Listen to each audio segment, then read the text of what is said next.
As usual, if you like these stories or it felt meaningful to you, feel free to like, share, and comment your thoughts below, as well as subscribe to our channel. It could be a huge support for our work. Now, let's just enjoy the stories. It was 3 in the morning when Silas Wentworth walked into his private suite on the 47th floor. A room only 6 people in the world have access to. And he found a woman asleep in his bed. She had a bruise on her jaw. And when she opened her eyes, she had no idea who he really was, no idea what a man like him could do, without raising his voice, without leaving a trace. But there's something she'll never know, something he did for her in the darkness, something that changed everything. And he's never going to tell her. She was sleeping in his bed. That was the first thing Silas Wentworth noticed when he stepped into his private suite at 2:47 in the morning. Not the faint smell of lavender cleaning solution, not the way the city lights pressed silver against the windows, but the woman curled beneath his sheets, her dark hair fanned across his pillow, her body small and still against the expanse of white linen. He did not move. He stood in the doorway with his coat still buttoned, his eyes adjusting to the half-dark, and he watched her breathe. She was young, mid-20s maybe. Her uniform had been folded neatly on the chair beside the nightstand, the crisp white blouse and black pencil skirt of the housekeeping staff, placed with the kind of care that suggested habit rather than thought. Her shoes sat beneath the chair, aligned perfectly. Her gold name tag caught what little light bled through the curtains. She had crawled into his bed like it was the safest place in the world. Silas did not turn on the light. He stepped inside and closed the door behind him with the kind of silence that only came from years of moving through rooms where noise meant death. The suite occupied the entire 47th floor of the Wentworth Grand Hotel. It was not listed on any booking system. It did not appear on any floor plan. The elevators required a key that fewer than 6 people in the world possessed, and the hallway leading to its door was monitored by cameras that fed directly into a system Silas controlled personally. No one entered this room without his knowledge, no one. And yet here she was. He crossed the room slowly, his footsteps soundless on the hardwood floor. She did not wake. Up close, he could see things he hadn't noticed before. The slight puffiness around her eyes, the faint bruise along her jawline, half hidden by the fall of her hair against the pillow, the way her fingers twitched in her sleep, curling and uncurling against the sheets, as though, even in dreams, she was trying to hold on to something that kept slipping away. Her name tag read Wren. Silas lowered himself into the armchair across from the bed, settling into the leather with the patience of a man who had learned that waiting was its own kind of weapon. He studied her the way he studied everything, with precision, with attention, with the kind of observation that missed nothing and revealed nothing in return. She was breathing too fast for someone truly at rest. Her pulse fluttered visibly in her throat. Even in sleep, her body had not relaxed. It remained coiled, ready, waiting for something to go wrong. He recognized that posture. He had seen it in men who had spent years in prison, in soldiers who had returned from places that did not exist on any map, in people who had learned, through repetition, that safety was a lie and stillness was the only armor they had left. He waited. Her eyes opened 17 minutes later. For a moment she simply stared at the ceiling, disoriented, caught between sleep and waking. Then her gaze shifted, traveling across the unfamiliar room, and landed on the man sitting motionless in the chair beside the window. She sat up so fast the sheets tangled around her legs. "Oh God, oh my God, I didn't mean to fall asleep. I just needed to lie down for a minute. I swear I was going to leave before." "Breathe." The word was quiet, not a command, an offering. Wren's chest heaved. Her eyes were wide, darting between him and the door, calculating distances, measuring threats. But she didn't run. She sat frozen in his bed, her hair wild around her face, her hands gripping the sheets like they were the only thing keeping her tethered to the earth. "I know who you are," she whispered. "I know this is your room. I know I'm not supposed to be here." And yet here you are. I'll go, right now. I'll pack up my things and I'll go and you'll never see me again, please. I need this job. I can't. Her voice cracked. Silas remained still.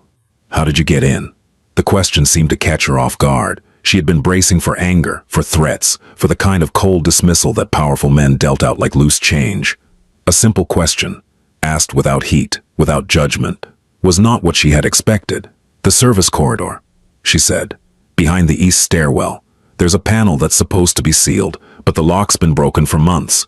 It leads to the maintenance access behind the kitchenette. She swallowed. I found it by accident. A few weeks ago. I wasn't trying to. I just needed somewhere quiet. Somewhere no one would look. Silas filed away the information about the service corridor.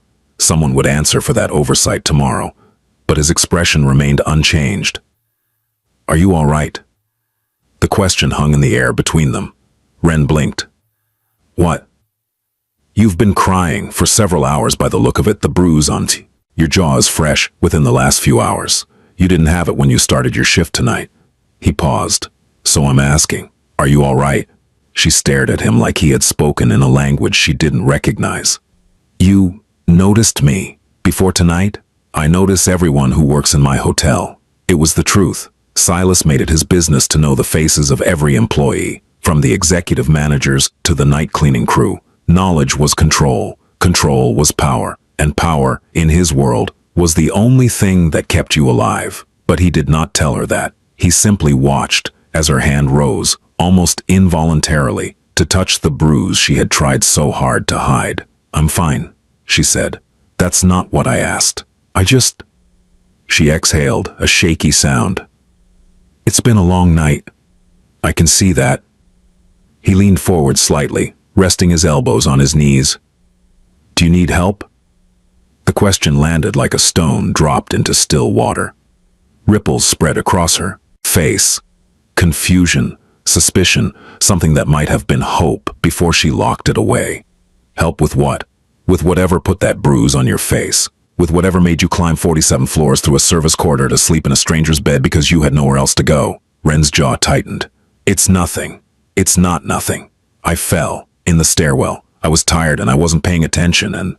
Ren. Her name, spoken quietly, stopped her mid-lie. She looked at him. Really looked at him for the first time since she had opened her eyes, and something in her expression shifted. Not trust, not hope, something smaller and more fragile, like the first hairline crack in a wall that had been holding back water for years. You don't have to tell me, Silas said. But you don't have to lie either, not here. She was silent for a long moment. Then she looked down at her hands, still tangled in his sheets. I should go home. The word, home, came out of her mouth like a stone. She was forcing herself to swallow. Silas watched her gather herself, untangling from the sheets, reaching for her uniform, her movements quick and practiced. She had done this before, many times, pulling herself together in the aftermath of something she would never name. Are you married? Ren's hand stilled on the buttons of her blouse.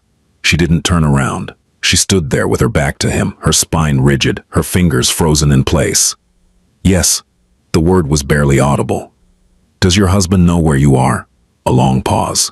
No. Her voice was steadier now, more controlled. He went out. After. He always goes out after. I have a few hours before he comes back. After. The word hung in the air between them, heavy with everything she wasn't saying. Silas let the silence stretch. And if you're not there when he returns? Ren's laugh was short and bitter, and utterly without humor. Then I'd better have a really good story. She finished buttoning her blouse, smoothing the fabric with hands that only trembled slightly. When she finally turned to face him, her expression had closed off completely. That flat survival mask, sliding back into place like armor she had worn so long, it had become a second skin. Thank you, she said, for not calling security, for not... I don't know, I've violated your privacy. I get it if you need to fire me. I'm not going to fire you. She blinked. I'm sorry. You needed somewhere safe. Silas rose from the chair, but didn't move toward her, keeping the same measured distance between them. You found one. That's not a crime. Wren stared at him for a long moment, her brow furrowed like she was trying to solve an equation that didn't make sense. People did not speak to her this way. People did not offer her grace without expecting something in return. I don't understand, she said softly. You don't have to. He crossed to the small bar near the window and poured a glass of water from the crystal carafe. He set it on the nightstand beside the bed, close enough for her to reach, far enough that she wouldn't feel cornered. Drink something before you go. You've been crying for hours. You're dehydrated. Wren's hand trembled as she reached for the glass. She drank, and Silas watched her throat move as she swallowed, watched the way her eyes closed for just a moment as the cool water hit her system, and he filed away another piece of the puzzle that was this woman who had somehow found her way into his bed. 3 days passed before Silas saw her again. He spent those days the way he spent most days, in meetings that never appeared on any calendar, in conversations conducted in half-finished sentences and meaningful silence, in the slow and careful management of an empire that had been built by his father and his father's father before him. The Wentworth family had controlled the eastern seaboard's luxury hospitality industry for 3 generations. On paper, they were investors, developers, philanthropists. Their name graced hospital wings and university scholarships. They attended charity galas and shook hands with senators. Beneath the surface, they were something else entirely. Silas had inherited the family's legitimate businesses when he was 26, after his father's heart attack. He had inherited the illegitimate ones 2 years later, after his father's second heart attack, the one that had been helped along by a business partner who had made the mistake of thinking Silas was soft.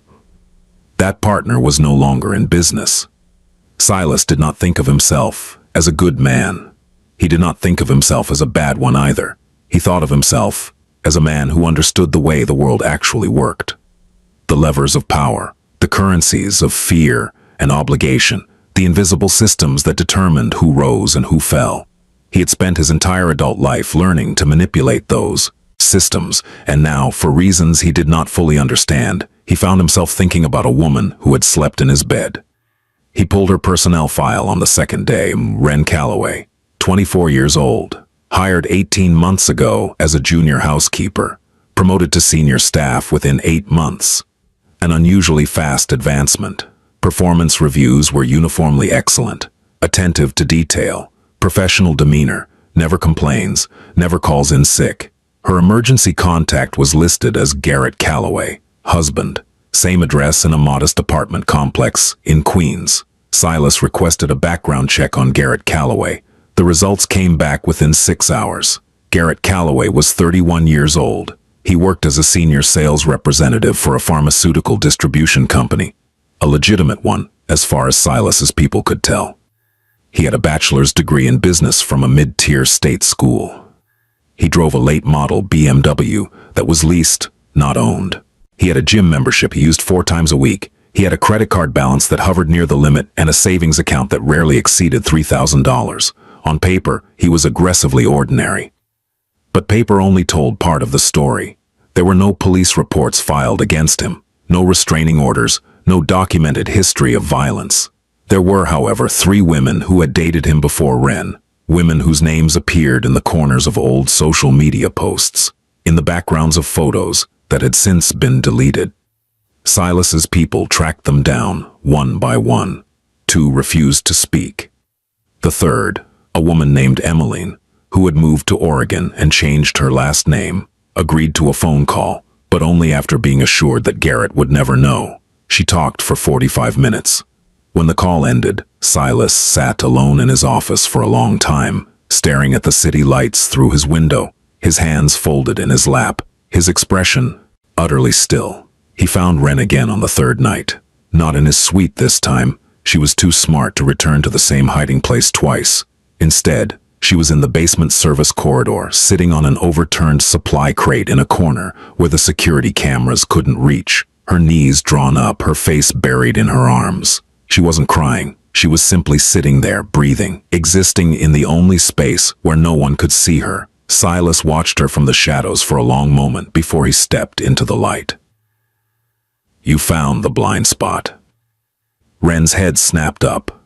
Her eyes went wide, then wary, then, after a long assessing pause, simply tired. There are blind spots everywhere if you look hard enough. She pushed a strand of hair out of her face. Most people just don't bother to look. Silas inclined his head, acknowledging the truth of it. Mind if I sit? She stared at him. No one asked her permission for anything. The question itself seemed to confuse her like a word in a language she had once spoken but had since forgotten. It's your hotel. That's not what I asked. Another long pause. Yeah, sure. Sit. He lowered himself onto a crate across from her, leaving several feet of space between them. The corridor was cold and smelled faintly of industrial cleaner. A fluorescent light flickered overhead, casting their faces in alternating shadow and sickly yellow light. You haven't slept, he observed. Neither have you. Fair enough. He leaned back against the concrete wall. Insomnia. Had it since I was a kid. What do you do when you can't sleep? Walk the building, check on things, make sure everything's where it's supposed to be. And is it, tonight? Silas considered the question. No, he said. Something's off. Wren's hands tightened on her knees. Look, if this is about the other night, it's not. Because I meant what I said. I won't go back up there. I won't. Wren. His voice was quiet but firm. This isn't about the room, this is about you. She went still. What about me? I want to know if you're okay, and I mean actually okay, not the version you tell everyone so they'll stop asking. The silence stretched between them. Why do you care? It was a genuine question, not hostile, not suspicious, just confused.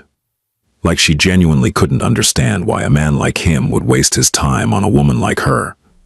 I'm not sure, Silas admitted. Maybe I'm just tired of pretending I don't see things. Wren studied him for a long moment. Her jaw was tight, her eyes guarded, but somewhere beneath all that armor, something flickered. I'm married, she said finally. I know. My husband. She stopped, started again. He's not a bad person. Silas said nothing. I know that sounds crazy, after the other night, but he's not. He has a temper. Things get out of hand sometimes. But it's not his fault. Not really. He's under a lot of pressure at work. And I know I don't always make things easier, and sometimes I say things that make him hit you. The words hung in the air. Wren flinched like he'd slapped her. He doesn't. It's not like that. It's not abuse or whatever. He just loses control sometimes. What's the difference? The difference is that he loves me. Her voice cracked. He loves me and he's sorry every time and he swears it won't happen again, and I believe him. I have to believe him. Silas let her words settle. Why? Because if I don't... She pressed the heels of her hands against her eyes. If I don't believe him, then what does that make me? Some stupid girl who married a monster, some pathetic victim who can't leave. That's not who I am. That's not who I want to be. So instead, you tell yourself it's your fault. Wren lowered her hands. Her eyes were red-rimmed, but no tears fell. Isn't it easier that way? Easier for who? She didn't answer. They sat in silence for a while. The fluorescent light continued its arrhythmic flicker. Somewhere in the distance, a service elevator hummed to life and then fell still. The hotel breathed around them, all 47 floors of it, all the guests and staff and secrets it contained, all the lives unfolding behind closed doors. My mother used to stay too, Wren said suddenly. Her voice was quieter now, softer, like she was speaking to herself as much as to him. With my dad, he had the same kind of temper. She'd clean up the mess, put on makeup, tell everyone she was clumsy. I used to hate her for it. Silas didn't speak. I swore I'd be different, I was so sure I'd never end up like her. A bitter smile crossed her face. Funny how that works out. You're not your mother. No. Ren looked at him. Then why am I sitting in a basement at 2 in the morning instead of going home? Because some part of you knows the truth. And what truth is that? Silas held her gaze. That love isn't supposed to leave bruises. Her face crumpled. You don't understand, she whispered. It wasn't always like this. When we first met, he was everything. Kind and funny and thoughtful. He made me feel special. He made me feel like I mattered. And then slowly, so slowly, I didn't even notice, it started to change. Little comments at first, little criticisms, and I thought he was right. I thought he was helping me be better. She paused. By the time it turned into this, I didn't know how to leave. I didn't know who I was without him. I still don't. That's by design. Ren frowned. What do you mean? People like your husband, they don't start with violence, they start with love. They make you need them before they show you what they really are. And by the time you see it, you're so tangled up in them that leaving feels impossible. You sound like you've dealt with this before. I've dealt with a lot of things. She was quiet for a moment. He proposed to me on a stairwell, she said. New Year's Eve, his friend's rooftop party.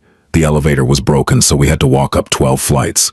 We were laughing so hard we could barely breathe. And when we got to the landing on the 11th floor, he just stopped, got down on one knee right there.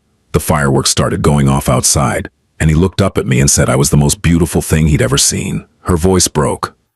I said yes before he finished asking. I was so happy. I thought I was the luckiest person alive. And now? Ren closed her eyes. Now I don't know what to think. Silas stood.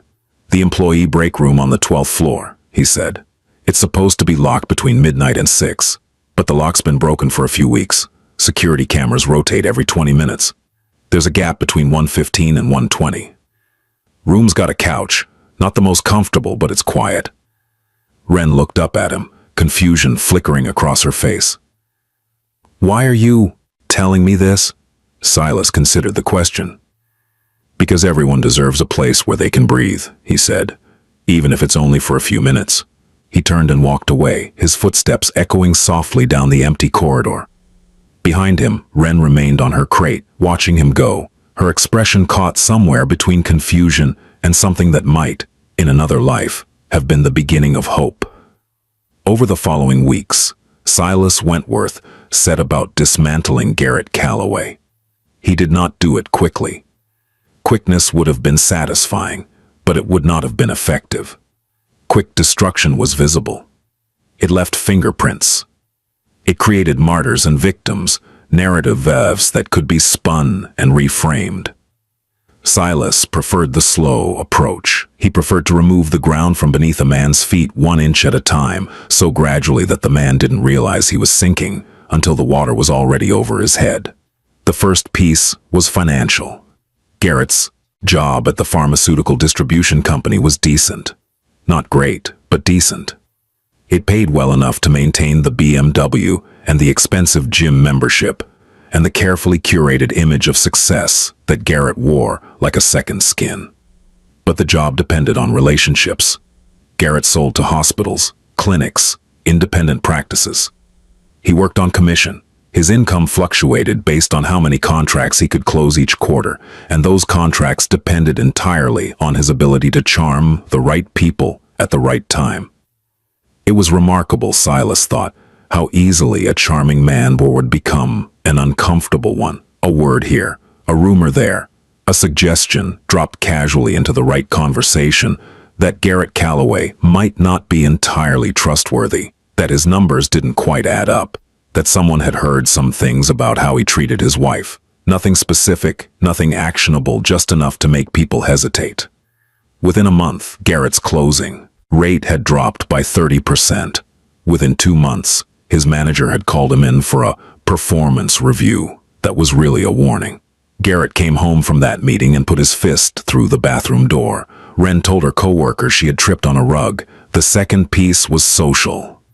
Garrett had cultivated a careful image over the years. The successful salesman, the devoted husband, the guy who always picked up the check and remembered everyone's birthday.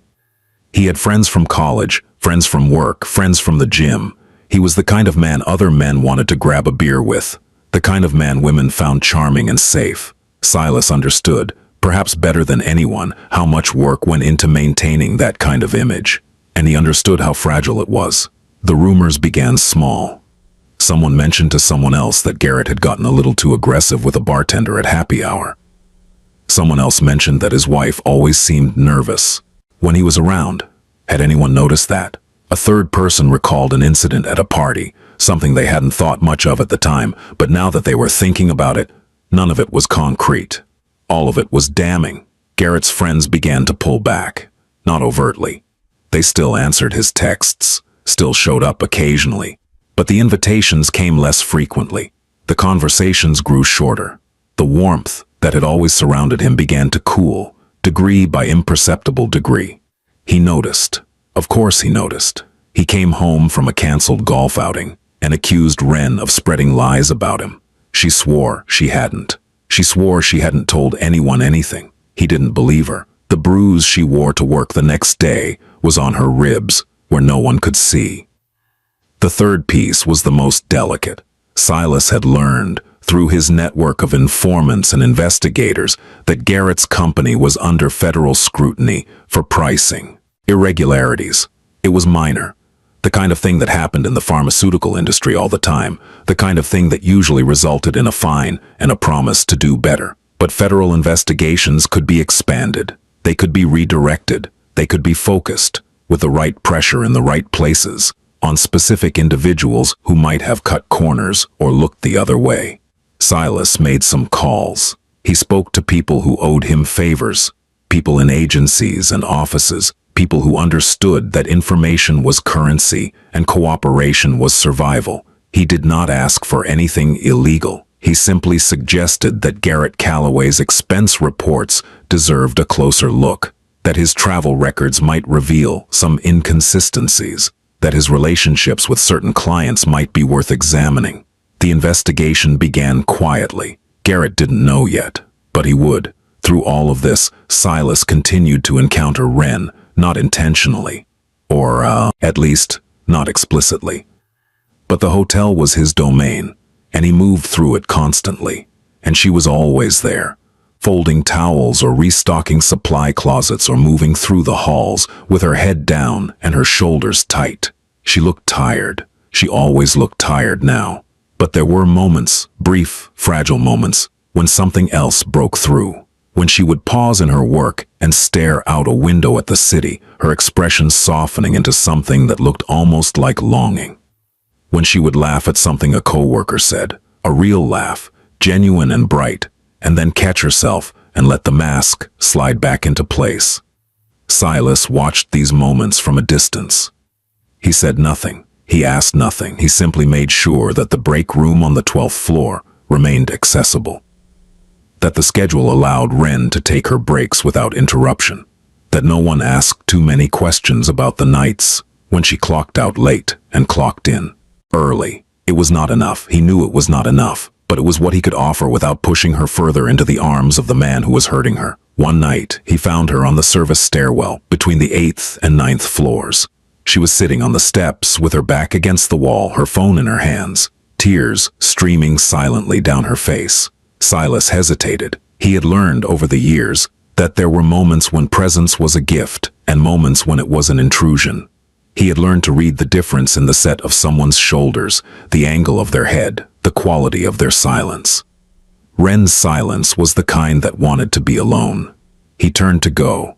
Do you ever think about who you'd be if things had gone differently? Her voice stopped him. He turned back. Wren was still staring at her phone, but her tears had slowed. Her voice was distant, like she was speaking to herself as much as to him. I used to have all these plans. Before Garrett, I was going to travel, see the world. I had this list of places I wanted to go.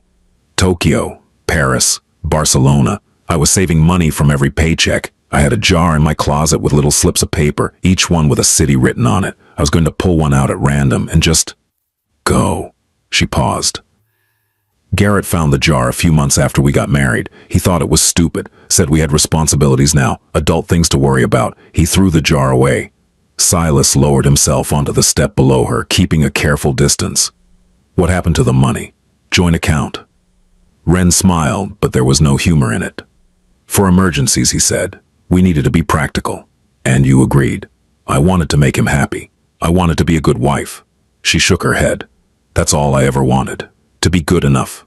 You were always good enough. She looked at him sharply. You don't know that. I know that no amount of perfection would have changed who he is.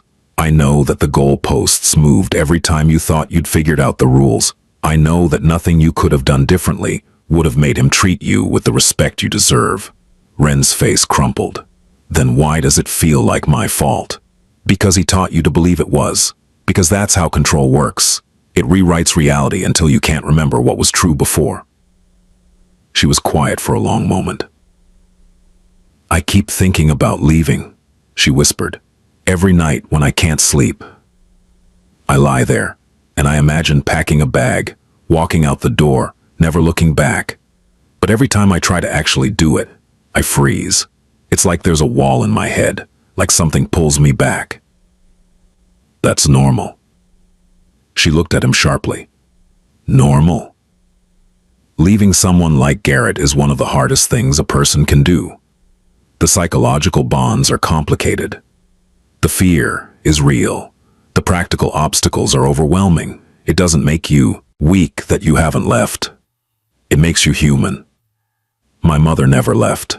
She stayed until my father died. Heart attack when I was 22. Ren's voice was flat. After the funeral, she told me she'd been planning to leave him for years, but she kept waiting for the right moment, and it never came. She looked down at her phone. I don't want to wake up 20 years from now and realize I spent my whole life waiting. Then don't. It's not that simple. No, Silas agreed. It's not. But it is possible. Not today, maybe, not tomorrow, but eventually, when you're ready. What if I'm never ready? Silas considered the question. Then you find other ways to survive. You carve out moments of peace wherever you can. You protect the parts of yourself he can't touch. And maybe one day something shifts, something inside you or outside you, and the door that seemed impossible to open is suddenly right there. Ren looked at him. You make it sound simple. It's not simple, but it's also not as complicated as he wants you to believe. He paused. The hardest part isn't leaving. The hardest part is giving yourself permission to want something different. Her eyes glistened with unshed tears. And when you get that permission, you walk through the door, Silas said quietly, and you don't look back. The moment came in March. It arrived not with a bang, but with a whisper. A phone call Garrett received on a Tuesday morning, informing him that the federal investigation into his company had been expanded to include his personal financial records. He was not under arrest. He was not being charged. But his name was now part of an official inquiry, and in Garrett's world, where image was everything, that was almost worse. Silas watched the unraveling from a distance. Garrett's colleagues began to distance themselves. His clients stopped returning calls. His manager put him on administrative leave, pending the outcome of the investigation. A polite way of saying he was no longer welcome in the office. The BMW was repossessed in early April. The gym membership lapsed. The carefully constructed image of success that Garrett had spent a decade building began to collapse under the weight of suspicion and rumor and fear. Ren noticed the changes. How could she not? Garrett came home earlier now. He drank more. He paced the apartment like a caged animal, ranting about conspiracies and betrayals, about enemies trying to destroy him, about a world that had turned against him for no reason. His anger, always simmering, began to boil over in new ways. He accused Ren of working with his enemies, of spying on him, of planning to leave just when he needed her most. She denied everything. She tried to soothe him, to calm him, to be the perfect wife he demanded. It wasn't enough. It was never enough. The breaking point came on a Thursday night in late April. Ren arrived at work with a split lip and a story about walking into a cabinet door. Silas saw her in the lobby. Their eyes met for just a moment, long enough for him to see the fear there, the exhaustion, the silent plea for something she could not name. He said nothing. He walked past her without a word. But that night, he made a phone call. The call was to a woman named Theodora, who ran a non-profit organization that provided emergency services for domestic violence survivors. The organization was funded in part by an anonymous donor who had been giving substantial sums for over 5 years. Silas told Theodora that a woman might be calling soon, that her name was Wren, that she was not yet ready to leave, but she might be close, that when she was ready, she would need help, immediate help, without questions, without judgment, without bureaucracy. Theodora said she understood. She said she would be waiting. Wren called the hotline on a Friday night in May. She did not know that her name had been given in advance. She did not know that the woman who answered had been briefed on her situation. She only knew that she had dialed the number on a card she'd found tucked into the cushion of the break room couch, a card that hadn't been there yesterday. The woman on the phone was kind. She didn't ask why Wren had waited so long. She didn't ask what had finally pushed her to call. She simply asked what Wren needed.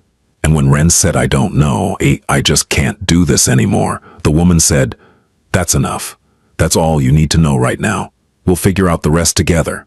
The shelter was in a quiet neighborhood outside the city.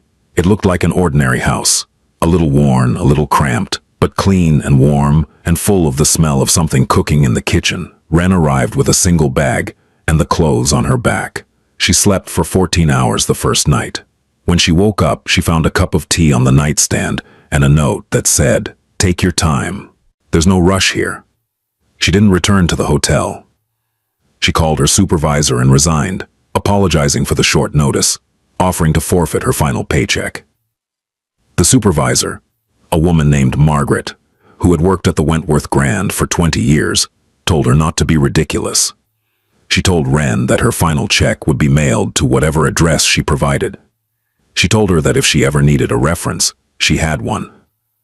Wren cried when she hung up the phone. She was doing a lot of crying lately. But the tears felt different now. They felt like something washing away. The divorce proceedings began in June. Garrett contested everything. Every piece of furniture, every bank account, every detail of the life they had built together.